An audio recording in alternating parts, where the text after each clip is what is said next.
This is Phillip welcoming you to the 2124th edition of the Enfield Talking Newspaper.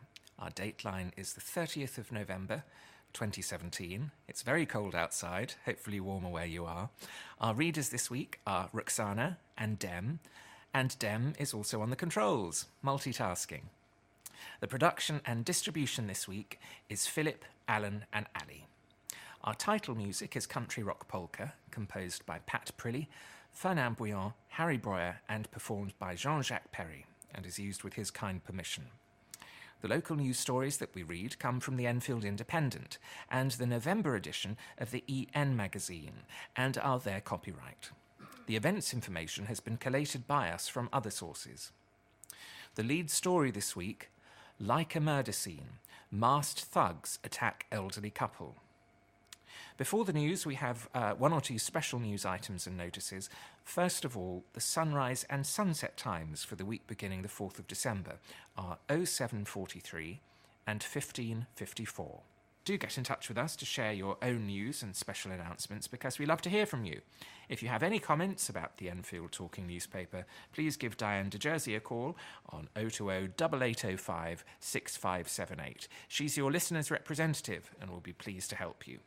And now Rukhsana will read the first item of local news. Hello everyone. Like a murder scene. Masked thugs attack elderly couple with hammer. Masked thugs broke into an elderly couple's home, hitting them over the head with a hammer and strangling them so hard it, quote, looked like a murder scene, unquote. The couple, aged 70 and 60, were at home in Northumberland Gardens, Edmonton, when 5 men tore into their home out of the blue and subjected them to a vicious and random attack. The husband was in the front room at the time, and when he heard people at the front door, he assumed it was friends coming round to visit. The 60-year-old tried to wrestle with the first yob to stop him getting in, but was floored when the burglar smashed a hammer over his head. Desperately trying to protect his 70-year-old wife, he tried to grab her, but was hit again. He then tried to pull the mask off one of the attacker's faces, but was hit over the head with a hammer for a third time. Their daughter, Crystal Evans, said, "There was blood all over the kitchen floor. It was like a murder scene. I had to mop it up. Dad's trying to help, but he is clearly traumatized." The thugs left without taking any money or valuables, and the couple were taken to hospital. Police and a forensic team have been to the house to take evidence, but no arrests have been made. Crystal added, "It was really horrendous. I can't get the image out of my head. I went to the hospital and saw my dad there, covered in blood. He was wearing overalls and they were soaked through. I had to wash his head so the doctor could stitch up the wounds. He had been hit on the head 3 times with a hammer, and before he could be stitched up there, I was leaning over the sink trying to get the caked-on blood out of his hair. The blood was running down my arms and Dad was wincing in pain." She is now appealing alongside the police for anyone who has any information about the random attack to come forward. The incident happened on Saturday, November the 4th at 7:30 p.m. The men were described as having West Indian accents, and although they had their faces covered and were wearing gloves, the couple were able to tell that one is mixed race and the others are black. All 5 are of an athletic build, with 3 of the group being around 5'9" and the other 2 around 5'5" tall. One of the attackers seemed to be around 18 to 24. Crystal said, "I really wish that the people who did this know the impact their actions have had, that they are destroying lives. It's so evil, there really needs to be justice. Someone must know something that can help us identify who these people are. By coming forward with information, they can help prevent this happening to their loved ones. It's awful, and both my parents are in severe shock and very frightened. They're experiencing heightened paranoia, heightened vigilance, and high levels of anxiety, so it's very difficult. They're very involved in their community, so this has really come out of the blue. It's a real shock, and there's no clear reason as to why this has happened. I can't think why on earth they would target Mum and Dad." Police confirm they were called to the scene after reports of an aggravated burglary. No arrests have been made. Anyone with information should call police on 101. Planting the seed. Students have spent an afternoon planting purple crocuses in support of an international campaign to end polio. The students from Palmer's Green High and Winchmore schools joined volunteers in planting 5,000 bulbs for the End Polio Now campaign at Firs Farm wetlands. Rotary Club Edmonton donated the bulbs for Friends of Firs Farm, and Enfield Council hosted the event. Friends of Firs Park and Enfield Council raised awareness of their various other projects at the wetlands on the day. One of these is gathering funds for the building of the borough's first accessible toilet for people with profound and multiple learning or physical disabilities. There are also plans for a cafe, which will be a community hub for people with dementia and children with autism. Councillor Daniel Anderson, Enfield Council's Cabinet Member for Environment, said, "Enfield has many strong, hard-working voluntary groups helping to maintain our parks, open spaces and wild habitats. In addition, groups such as the Friends of Firs Farm help to educate local school children about sustainability, wildlife, green infrastructure and our local environment. They are invaluable in helping to sustain strong communities. I think it is important to add that though many may believe polio is a disease of yesterday, sadly, this is far from the case, and its effects and impact can be devastating to those affected and their families. Therefore, we owe Rotary clubs a debt of gratitude for everything they are doing to help eradicate this awful disease. To read more about the campaign, go to www.spacehive.com/movement/Enfield Now and #Enfield Now on Twitter. Thank you, Deb. Reading and recording, multitasking, excellent. Bringing joy to young carers. A church is bringing joy to young people who spend Christmas taking care of friends or family who are incapable of looking after themselves. Christchurch Southgate is to launch a Christmas gift tree. On the tree will be 50 tags with the names and ages of young carers the Enfield Young People in Caring group support. A member of the church or the public can take one of the tags and buy an appropriate gift for the person named and place it under the tree between Sundays the 3rd of December and the 17th of December. The Enfield Young People in Caring group is part of the Enfield Carers Centre and supports 5 to 18-year-olds in their caring role. This may take the form of helping the carers with schoolwork, taking them on excursion breaks, or teaching them about the illness of the person they're looking after. The Reverend Dr. Crichton Limbert, Vicar of Christchurch Southgate, said, "The gift tree was the idea of one of our parishioners. Inspired by the Mayor of Enfield's focus on carers this year, we decided to support young carers in Enfield. We have a busy Advent period ahead, with Advent procession on Sunday the 3rd of December, at 6:30 p.m, a Christingle service at 4 p.m. on Sunday, December the 10th, a pop-up nativity play at 10 a.m. with a special carol service with Pam Rhodes from BBC Songs of Praise at 4 p.m. on Sunday, the 17th of December.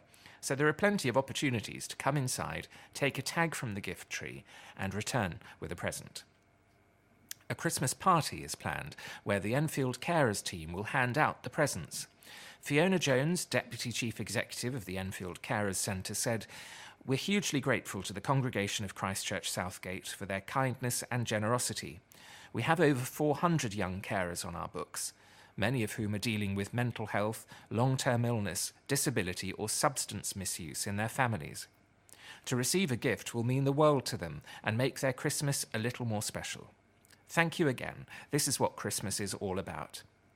There are thought to be over 700,000 young carers in Britain. Many care for a parent or guardian, or help to care for a sister or brother or older relative. Visit www.christchurch-southgate.org for more information. Industrial blaze. Smoke from a fire in an industrial estate billowed for miles across the skyline of North London. 12 fire engines and 81 firefighters were at the scene in East Duckleys Lane in Ponders End, Enfield, after the alarm was raised at around 9:15 a.m. last Thursday. Half of the ground floor, first floor and roof of a warehouse were all well alight. Fire crews from Enfield, Chingford, Edmonton, Woodford, Tottenham, Southgate and other neighbouring fire stations were in attendance. The cause of the fire is not known at this stage.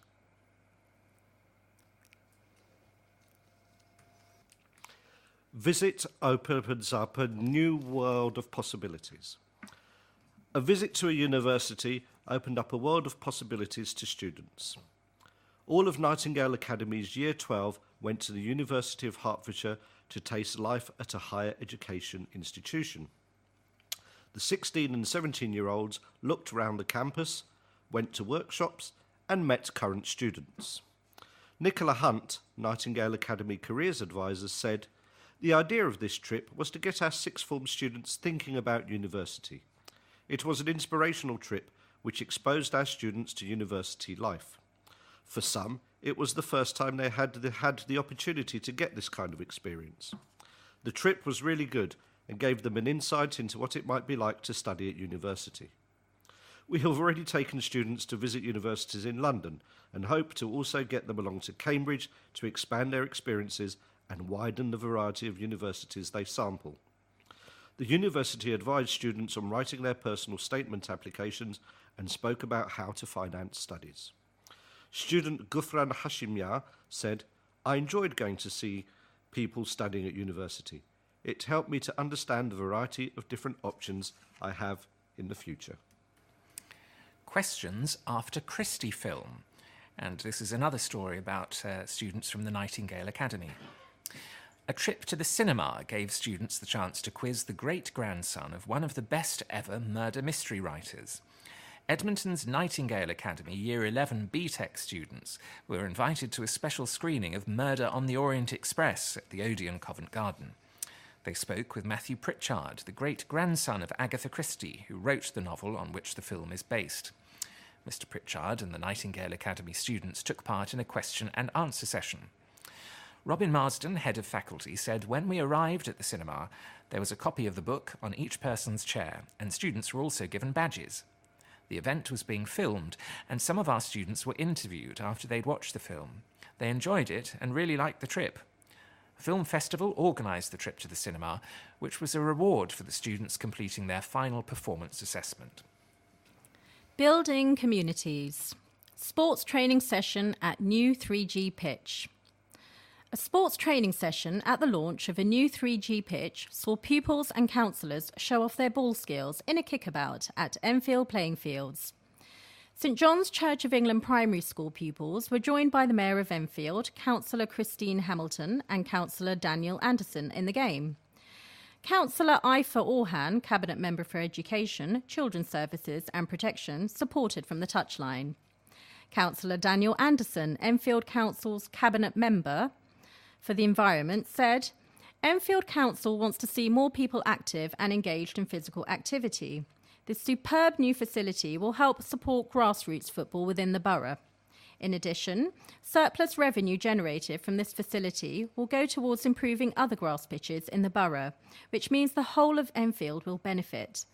The Mayor and I are thrilled to officially open this brand new 3G pitch, and we would like to thank all those involved who helped make this possible. We're hoping that this fantastic facility will encourage more participation in active sport for those of all abilities, but particularly we would like to see more engagement from women, youth and those with disabilities.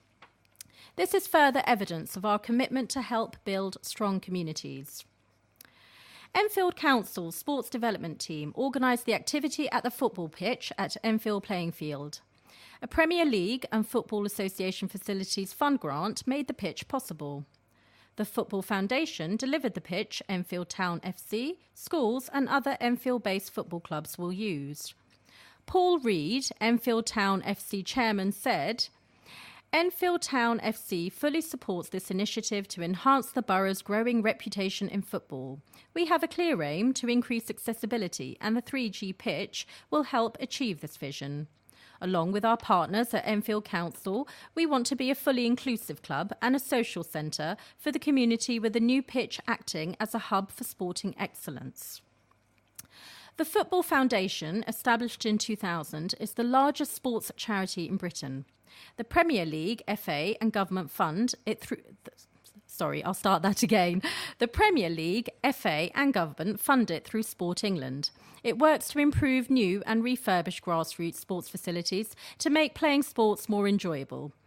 Since 2000, the foundation has awarded 15,000 grants worth £580 million for this purpose.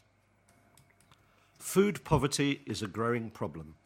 Charity opens new distribution centre. A charity that shares out surplus food to vulnerable people has opened a new mega-sized distribution centre. The new Felix Project premises in Enfield can store food from supermarkets, wholesalers and delicatessens. It is twice the size of the project's Park Royal West London depot. Councillor Christine Hamilton, the Mayor of Enfield, formally opened the new warehouse at Unit 24, Great Cambridge Industrial Estate on Tuesday, November 21st. She said, "Food poverty is a huge and growing problem in London, yet every year the UK throws away millions of tonnes of good food. The Felix Project's new distribution centre will provide surplus food to charities to help people in Enfield and beyond. If you are a charity providing food, or if you would like to volunteer, you can contact the Felix Project to find out how you can help." Starting with one van in March 2016, the Felix Project now makes more than 1,300 collections and deliveries every month. Staff and volunteers work through the surplus food so they can organise it to meet the needs of individual charities. Daytime and evening deliveries are then made to kitchens, community halls, schools and day centres for free. Hilary Croft, the Felix Project CEO, said, "We are excited to be able to extend our services in North London and deliver fresh, surplus food where it's needed most. We are keen to hear from charities, food suppliers and volunteers who want to support our vital work in this area. If you can spare a morning, an afternoon or an evening each week, volunteering is a great way to support your local community. If you are a food supplier, our collections are an ideal way to stop your food waste going to landfill and to support a range of local charities. The simple aim of the Felix Project is to see good food go to good causes. 10 vans run from Enfield, Park Royal in West London and Central London. Drivers deliver more than 10 tonnes of food each week to help charities make 19,700 meals. The Felix Project works with 87 suppliers and 98 charities and is funded by individual, corporate supporters and the Felix Byam Shaw Foundation. The project was founded in memory of Felix Byam Shaw, who died suddenly of meningitis. For further information, visit www.thefelixproject, that's all one word, .org. Charities and food suppliers wanting to find out more information can email northlondon, one word, at thefelixproject.org. To volunteer as a driver, co-driver or warehouse assistant, visit www.felixproject.org/help-us/volunteer. What a fantastic scheme. And now, on a similar theme, the next article is titled Stop Christmas Waste. When the festive season ends, many people are left with a lot of waste they don't know what to do with. Enfield Council want to make the public aware that there are various ways they can get rid of the various types of clutter families accumulate throughout Christmas and the New Year. Whether it's leftover turkey, not much in my house of that, wrapping paper or unwanted gifts, the council has somewhere for it to go. It says that Christmas trees can be put out for free collection with the garden waste. And if the tree is more than 6 feet tall, it can be taken to an Enfield park, participating in a free borough-wide scheme to dispose of them. This scheme will run until the 7th of January. For food waste, households should use their normal green bins. For leftover turkey, stuffing and vegetables, there are suggestions online. The council's Facebook page will feature simple recipes throughout December, and you can visit www.lovefoodwaste.com for other ideas. Blue lidded bins can take rinsed out glass bottles and tins, card and paper. Shiny wrapping paper and wrapping decorated with glitter, however, cannot be recycled. The council suggests using alternatives, such as newspaper, to wrap up gifts. Enfield Council's YouTube videos on upcycling, with a seasonal wrapping edition, will be available soon online. For unwanted presents like clothes, shoes and toys, there are charity shops and charitable organisations. Free Clearer Bee collections can be arranged for electrical goods, and the British Heart Foundation takes bulkier items and white goods. Councillor Daniel Anderson, Enfield Council's Cabinet Member for Environment, said the average household in London will throw away an extra 5 bags of rubbish during the Christmas period. That's 29,000 tonnes of waste. We want to make it as easy as possible for households to dispose of their waste, but also to recycle. In particular, we'd hope that residents will dispose of those extra bags of rubbish responsibly and ethically. Barrowell Green Recycling Centre in Winchmore Hill will be open as usual apart from Christmas Day, Boxing Day and New Year's Day. Enfield Council will continue its weekly collections of household waste and recycling materials, although changes to the day on which they happen is possible, and in the last edition of the year we'll bring you those revised times. To find out which parks are taking part in the tree disposal scheme, you can visit the Enfield Council website at enfield.gov.uk/recycling. Garden gets the Gold Award. A beautiful 8-acre gardens has won gold in this year's Enfield in Bloom competition. Middleton House Gardens topped the exceptional horticultural contribution for the local community category at a ceremony at the Royal Chase Hotel on Thursday, November the 16th. The commendation is Middleton House Gardens' latest gold following its Green Flag Award and it retaining its Green Heritage Site status in July. Middleton House Gardens also achieved gold in September's London in Bloom Awards in the Large Park of the Year category. James Hall, Middleton House Gardens head gardener, said, "When you're out there on a cold December morning digging up weeds, an award is the last thing on your mind, and I'm sure my team would agree. However, we are all really chuffed that our work has been recognised with this award, and we want to keep developing the gardens for people to enjoy, whatever the weather." Events and activities are planned for 2018 to mark Middleton House Gardens' 200th anniversary. The first event will be the Ultimate Snowdrop Sale on Saturday, January the 27th. Eliza Kemp joined the Middleton House Gardens team to develop its work with the community. Lee Valley Regional Park Authority own and manages Middleton House Gardens. The Gardens is known for its unusual and exotic plants and the inspiration of self-taught gardener and botanist Edward Augustus Bowles. E.A. Bowles lived at Middleton House between 1865 and 1954. And here, readers, they've included a photograph showing the lovely staff at Middleton House Gardens holding up their awards to celebrate their awards. And now some cheery Christmas news, Singing by the Tree. Walker Primary School children sang carols round the Christmas tree at the new Triangle Junction in Palmer's Green. Mayor of Enfield, Councillor Christine Hamilton, Bambos Charalambos MP, councillors, shop owners and parents joined in.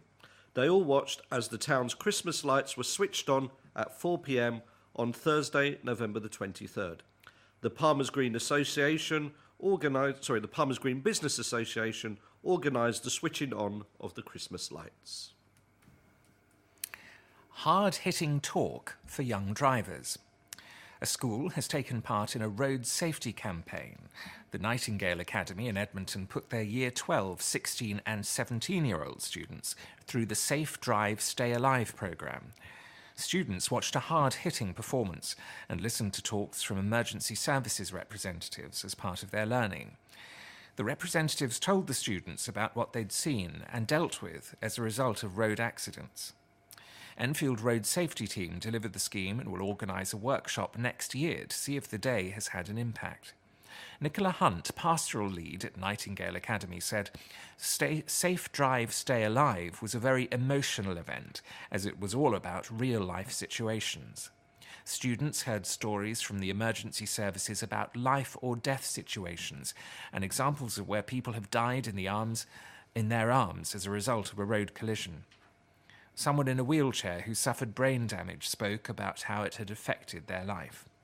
It was very intense, but this really hits the message home to be safe drivers, as they're getting to the age where they're starting to have driving lessons. They were also reminded how to be safe as pedestrians and passengers. Letters sent to supermarket in protest over fair trade change. More than 40 letters have been written to a supermarket that plans to stop using the fair trade label from one of its teas. Highlands Village parishioners signed a petition calling on the manager of their local Sainsbury's to keep using the fair trade mark on its red and gold label tea. Bosses at Sainsbury's plan to establish the supermarket's own fairly traded scheme in its place. Our Lady and St George Catholic Church campaigners are worried that farmers and growers will lose control of the profits made from the sale of their tea leaves. Another concern of the campaigners is that decisions on financing businesses will be made by a UK-based Sainsbury's board. Sainsbury's say its own scheme will imitate fair trade standards on fair pricing. And fair trade's commitment to an amount of money for a communal fund for farmers and workers to improve their social, economic and environmental conditions. Michael Walsh, who led the parish's campaign, said, "Sometimes we need to be reminded that human values of justice and respect for human dignity everywhere must always prevail over value for money or nectar points in Enfield." We made that point in Sainsbury's on Monday. A Sainsbury's spokesman said, "Our fairly traded tea pilot will deliver even more benefits to farmers in Africa than the current fair trade model. We should be judged on the benefits we can bring to some of the most deprived communities in the world, not by which logo is on the packet of our tea." The Catholic Agency for Overseas Development, Christian Aid and the National Union of Students hope to convince Sainsbury's Chief Executive Mike Coop to change the supermarket's plans. Tony Sheen, the Catholic Agency for Overseas Development in Enfield, said, "We're very thankful to the parishioners from Enfield for showing their local Sainsbury's that they care about keeping fair trade. If this was Parliament, then over 100,000 people signing a petition would be enough to secure a debate on what Sainsbury's is doing. The fair trade mark is widely recognised, hugely trusted, and we want to see it back on Sainsbury's own brand tea.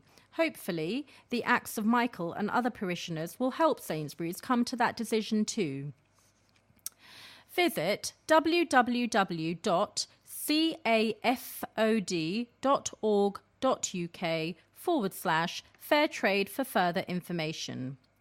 To read more about Sainsbury's fairly traded scheme, go to www.j-sainsbury.co.uk/discover more/fairly traded.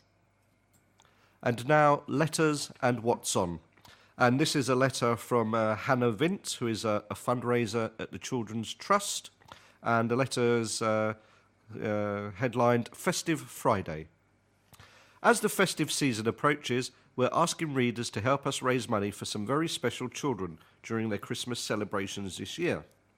The Children's Trust is asking you to put on your seasonal smile, don your festive socks and frocks, and show some Christmas spirit by getting involved in Festive Friday, a national dress-up day on December the 8th. Haven't got anything festive? Well, the downloadable Festive Friday toolkit, complete with DIY selfie props, is the perfect accompaniment for your Christmas party and those festive party photos, in return for a suggested donation of only £2.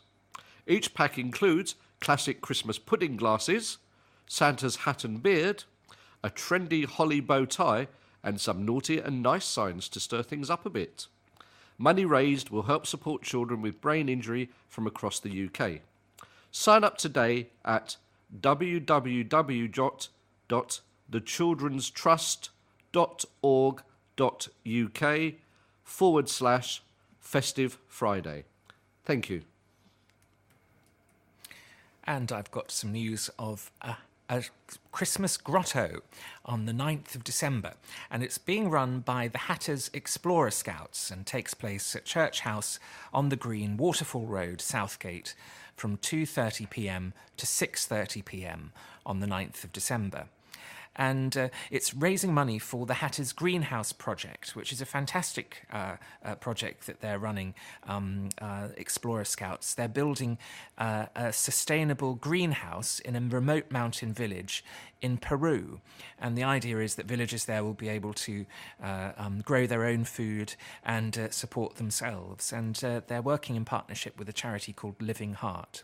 It's a fantastic charity. The Hatters supported a water irrigation scheme in Africa in previous years, and they're really working hard to raise the funds necessary to build this greenhouse project. So the Christmas Grotto on the 9th of December from 2:30 until 6:30 p.m. There'll be mulled wine, a tabletop sale, a hamper raffle, a Santa, tombola, Christmas trees, and carol singing, and lots more.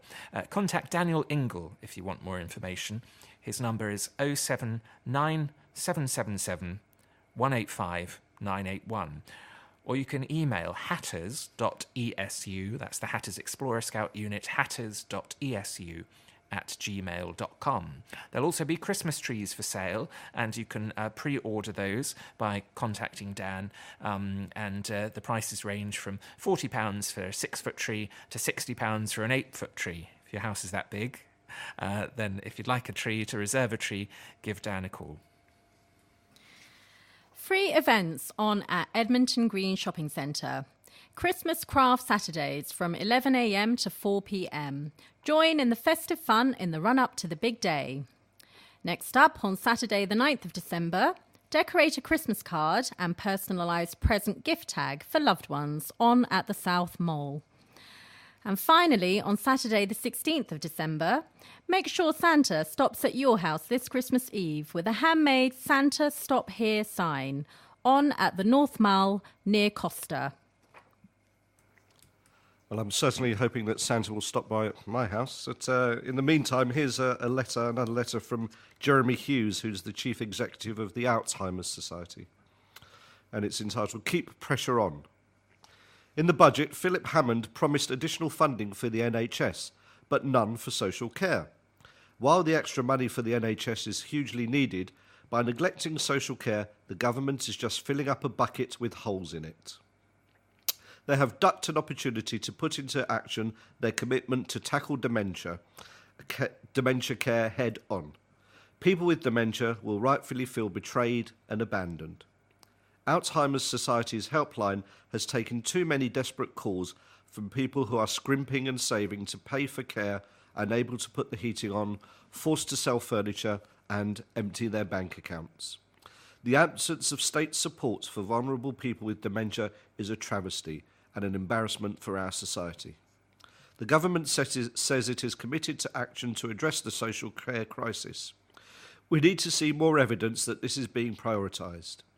Every day the politicians drag their heels on this issue is a day more families affected by dementia are pushed into poverty.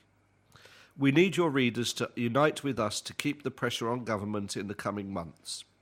Join our campaign to fix dementia care at alzheimers.org.uk/campaign. And now some sports news. Towner's boss seeking a positive reaction.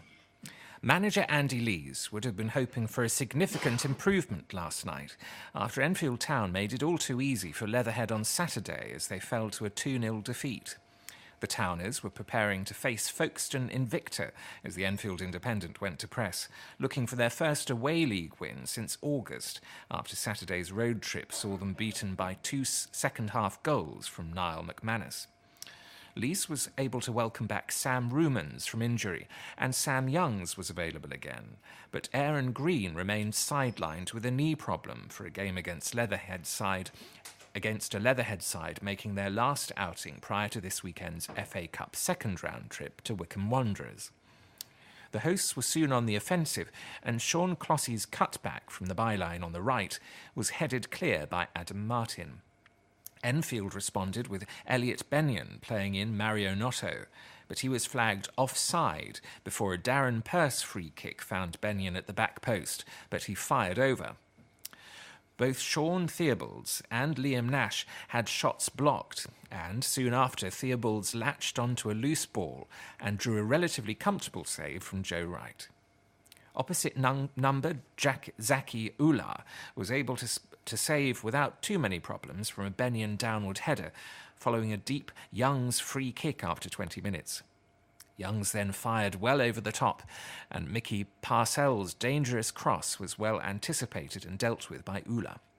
Neither Simon Thomas nor Taylor Mackenzie could convert a Young's corner, and the final action of a rather low-key first half saw player-manager Sammy Moore fire just wide for Leatherhead, following a neat build-up.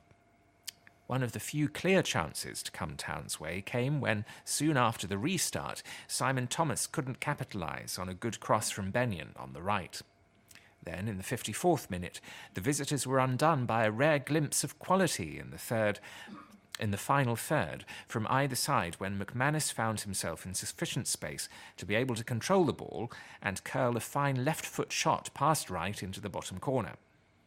The Tanners went close to increasing their lead, approaching the hour mark when Moore hit a post and Wright grabbed the rebound.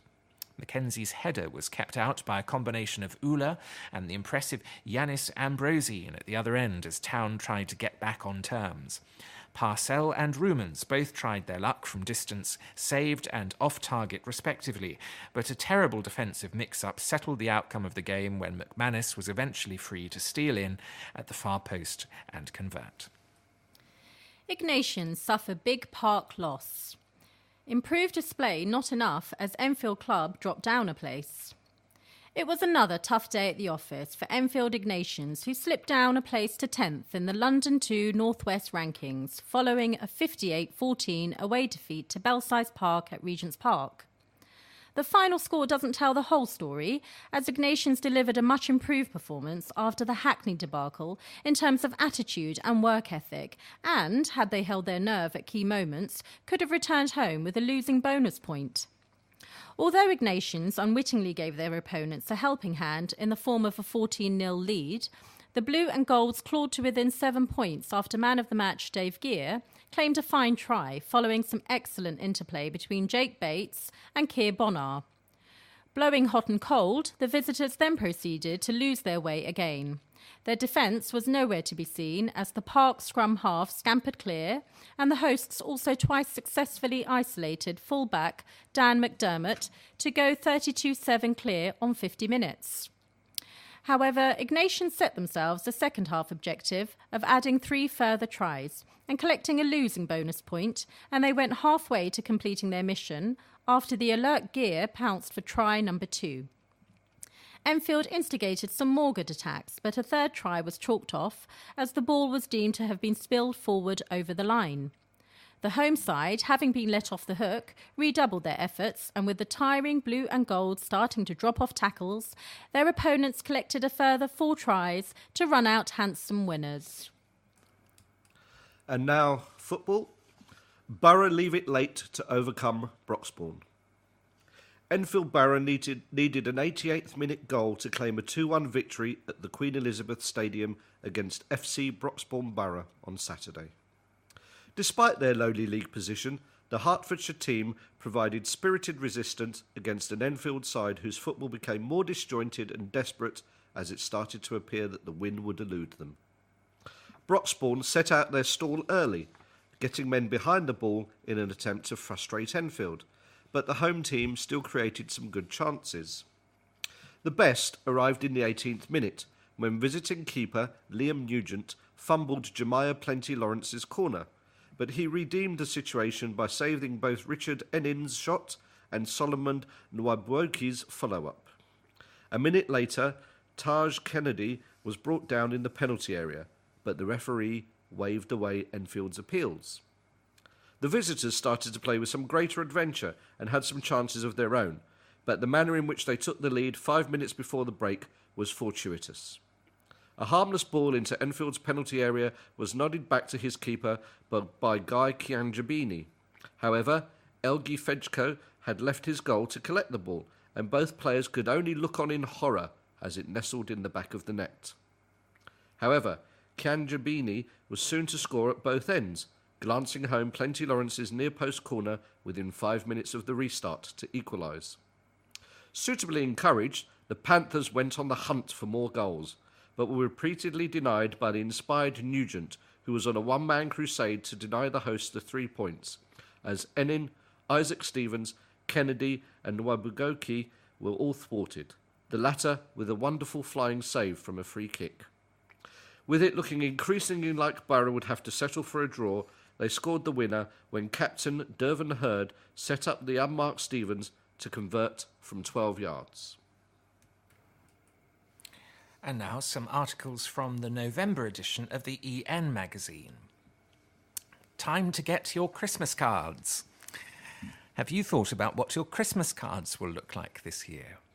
Well, why not choose from a selection of cards that will help a local charity at the same time? Estate agents Chamberlains have donated the printing costs of 3 designs of Christmas cards to raise money for the Nightingale Cancer Support Centre. For several years, Chamberlains Estates have worked with the team at the Nightingale Cancer Support Centre to help raise money by paying for the printing of Christmas cards, Andrew Ride told EN magazine. After the success of last year's cards, when we helped to raise over £3,000, we've decided to expand the selection. And this year, there are 3 designs. 40 Hall in the Snow by John Stockel, a local artist, a religious-themed card showing the Madonna and Child, and a card designed and painted by a Nightingale competition winner, Verona de Souza.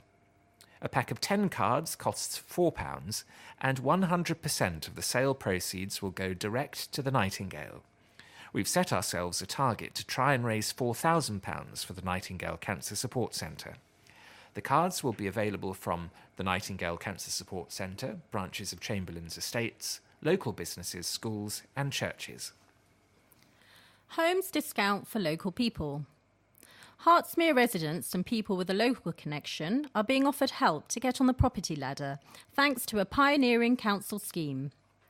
Hertsmere Borough Council is offering anyone who already lives in the borough, has worked locally for at least 6 months or has close family ties to the borough, an opportunity to secure a 1 or 2 bedroom property in the heart of Boreham Wood for 80% of its market value. For example, under the equity share scheme, a 2-bedroom flat, which would have a full market price of £345,000, could be purchased for £288,000, a discount of £57,600. In addition to be eligible, applicants should not earn more than £80,000 a year, cannot be a current homeowner, and should be unable to buy a home without help. 20 properties in Liberty Court, part of the newly developed complex formerly known as Isopad House, are available through the scheme, the 5th one of its kind to be offered by the council. The purchaser does not pay rent on the share that they do not own. The remaining equity is owned by the council, who act as silent partners. Councillor Jean Hayward, portfolio holder for housing, said, "This is a fantastic opportunity for families or individuals who are living in rented accommodation, social housing, or might still be at home with mum and dad to actually own their own home. Too often people who currently live in the borough have to move away to find somewhere they can afford to buy. We believe this scheme could give those families and individuals the helping hand they need to get on the property ladder without having to leave their family, friends, or move miles from their places of work to do so." The properties in Liberty Court benefit from underground parking, come with flooring throughout, and are fully equipped with modern household appliances. Construction at the site of Shenley Road roundabout is due to end shortly, with most properties available to rent or buy before the end of the year. Armed Forces personnel who live in the borough or have lived locally before being posted will receive high priority. Anyone who believes they may be eligible should register with Hertfordshire's Help to Buy agents, BPHA, who are managing applications on behalf of the council. To find out more, go to www.helptobuyese.org.uk. And this is an article about things that over 60s don't miss.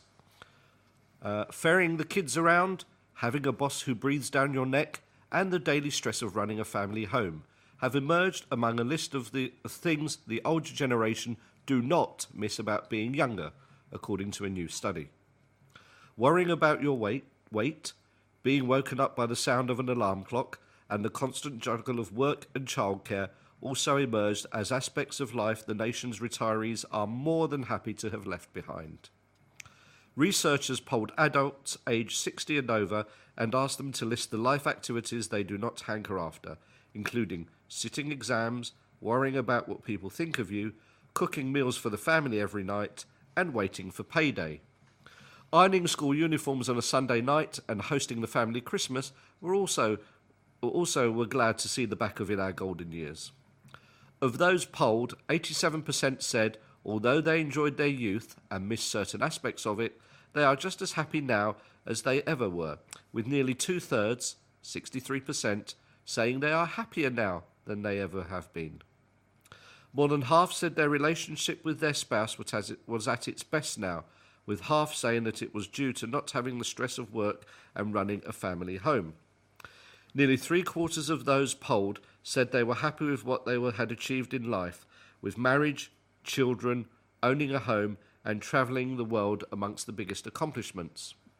A spokesman for retirement house builder McCarthy & Stone, who commissioned the survey of 1,500 over 60s, said, "Many of the things the older generation don't miss involve work, and that comes as no surprise. We are all looking forward to the day we don't have to endure the commute to the office and deal with the stresses that our jobs place on us. But it is interesting to see the stress of running a family home and the struggle to get on the property ladder also both made the list of things older people don't miss about being young. For many, getting older means downsizing, and that's a welcome move." Of those polled, 28% had already downsized, with nearly 9 in 10 retirees claiming it has made life much easier. A quarter went as far to say it's the best thing they ever did, and they wish they had done it sooner. Other plus points of selling up the family home for a smaller property included cheaper utility bills, less DIY and maintenance, and not being put upon to host all the big family parties. Freeing up equity in the home and having a better social life were also listed as benefits of downsizing, according to the over 60s. The poll found 67 was the perfect age to downsize, but of those who haven't, 4 in 10 said they can't face the upheaval of a move. And 15% said their current property has many emotional ties. A spokesman for McCarthy & Stone added, "Deciding on when to downsize takes a lot of consideration. It's a big step, but once the decision has been made, many retirees have a whole new lease of life." And I've got more statistics in my article. Local college top for satisfaction. The College of Haringey, Enfield and North East London, known as CONEL, is officially the best further education college in the country for student satisfaction. The college, which has centres in Tottenham and Enfield, scored a 94.6% response rate from students who'd said they would recommend CONEL to their friends and family in the FE Choices Learner Satisfaction Survey for 2017. This score compares to a national average for England of 88% across all public and private post-16 training providers, including sixth form colleges and specialist colleges. The survey was carried out by the Education and Skills Funding Agency between October 2016 and April 2017. CONEL offers a wide range of vocational skills courses, many offering work experience as part of the programme of study, along with apprenticeships, higher education courses and teacher training qualifications. Areas of study include accounting, business, childcare, construction, creative and media, engineering, hair and beauty, health and social care, computing, music, public services, science and travel, and tourism. The college also boasts business management, accounting, and IT and computing academies, helping to prepare students for the world of work, including paid internships, mentoring, and employability workshops with top employers. Enrichment activities at CONEL include football and basketball, martial arts and athletics, and specialist weeks focusing on diversity, health and well-being, college values, and fundraising and volunteering. As one of the largest apprenticeship providers in London, CONEL delivers over 1,500 apprentices and over to 450 employers each year. Cornell also ranked number 1 in London for employer satisfaction in the survey, which shows the college offers excellent training and support to employers and students alike. Kurt Hintz, Vice Principal of Curriculum and Learner Experience, said, "We're thrilled to have achieved the best in the country for student satisfaction, along with the top ranking for the employer satisfaction in London.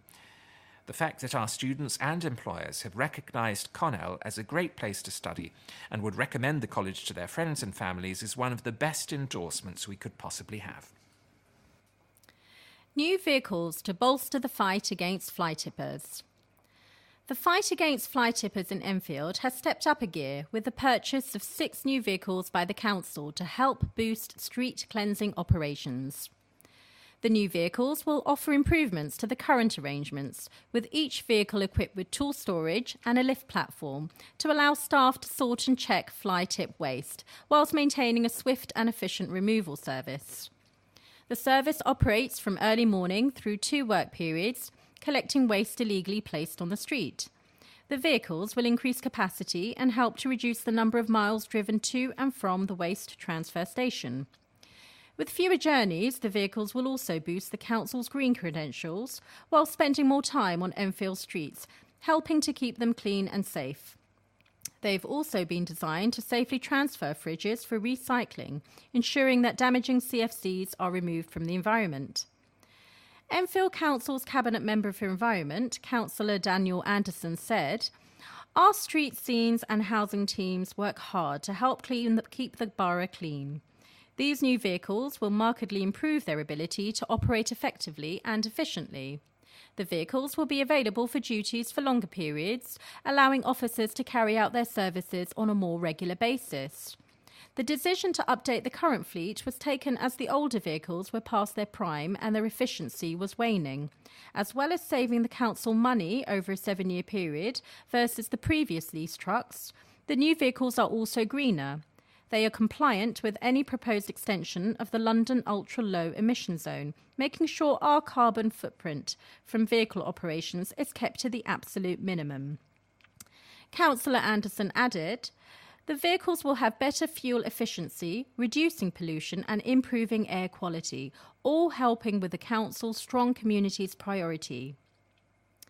If you would like to report an instance of fly tipping or littering, please contact Enfield Council via their website on www.new.enfield.gov.uk/services/rubbish-and-litter.